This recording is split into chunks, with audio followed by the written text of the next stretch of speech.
Welcome!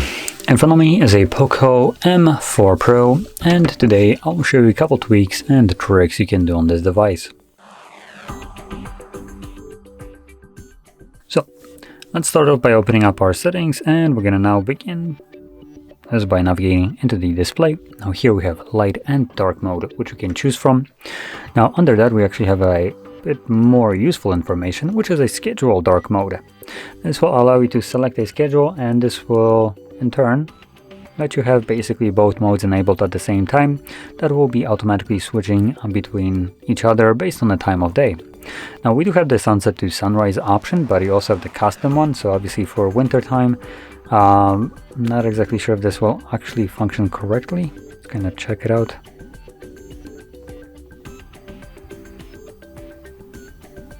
So right now, I mean, it's already 7 p.m. past 7 p.m. here, so it's probably might not be the best kind of indication right here.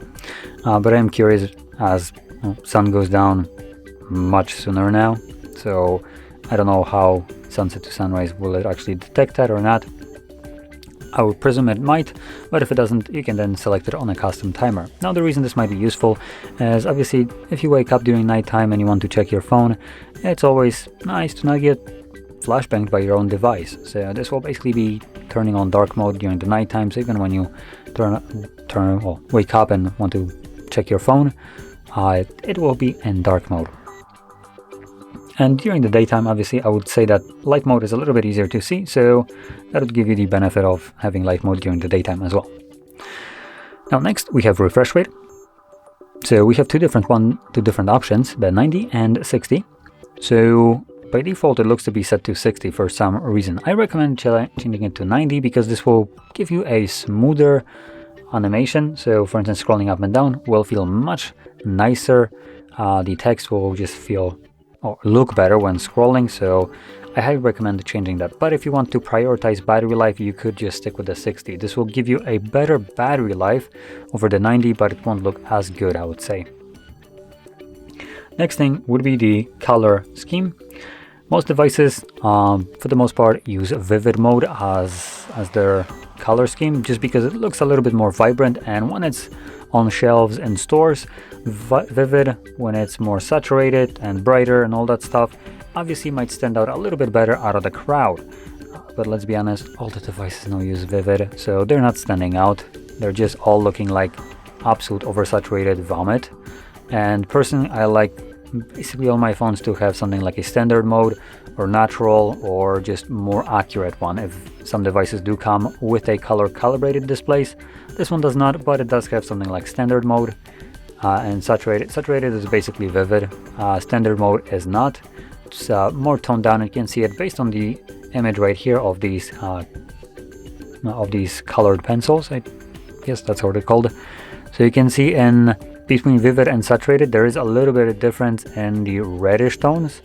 So you can see this in orange specifically. They do shift in terms of colors. So vivid is even more outrageous. Saturated just tones down, by the looks of it, just the red colors, and blues and everything else is still at the same level, I would say. Now, when we switch between those, you can probably see a massive difference in terms of colors. First glance, it might look a little bit yellowish and washed out, but that is actually what I would consider a little bit nicer image for me personally. The yellowish background, at least at the first glance, might be a little bit jarring, but it's less harsh on the eyes compared to the blue background that you'd usually see. Instead of, the whiteness is never really white.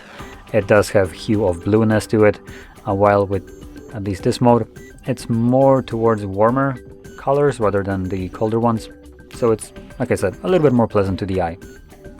And in general, the color is a little bit more realistic. Now, let's move over to the next one. So we have control center and status bar as a redirection right here. And we have a couple useful things for some, most only for some. If you want to hide a notch, this one right here, you actually can do so. I do personally like the notch, or don't mind it. I'm not really liking it, but I don't mind it, so I don't really care to hide it. But if you do want to, obviously, as you've seen, it does reverse the colors right here, so it makes it less visible.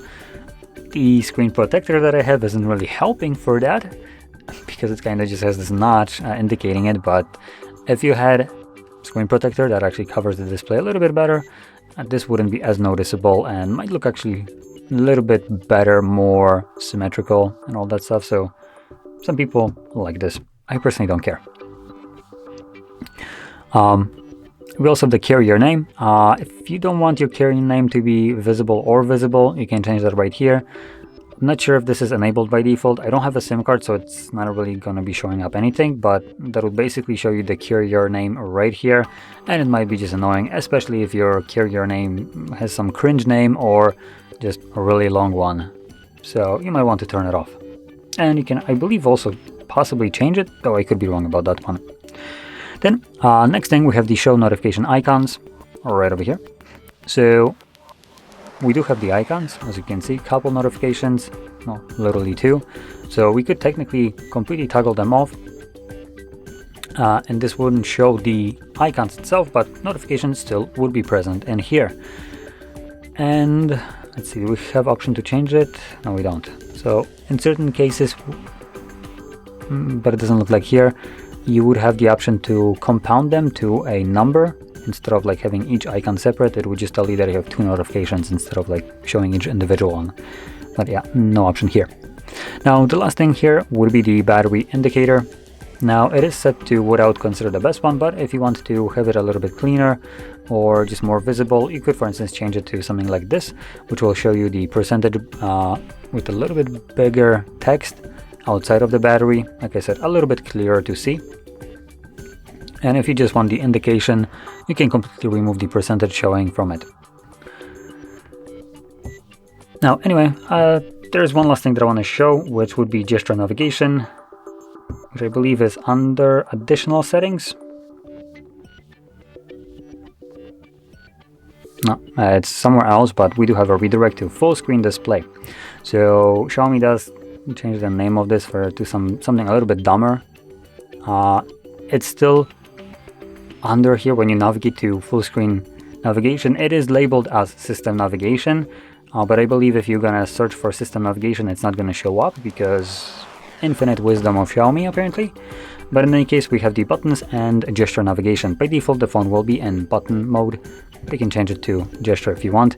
It will also ask you if you want to learn those. If you have never used them, I highly recommend doing so. But if you have, obviously you don't need to. This will remove the buttons and sub them for this bar that you can swipe up to go home, swipe and hold to go to recent, or swipe from sides to go back. Now, additional benefit here is we have the option to hide this bar from the bottom, which will give us a little bit of a cleaner aesthetics to our device. It will just completely hide it. It still functions the same way. So there we go. Now this would conclude all the tweaks and tricks that I want to show you, so if you found this very helpful, don't forget to hit like, subscribe, and thanks for watching.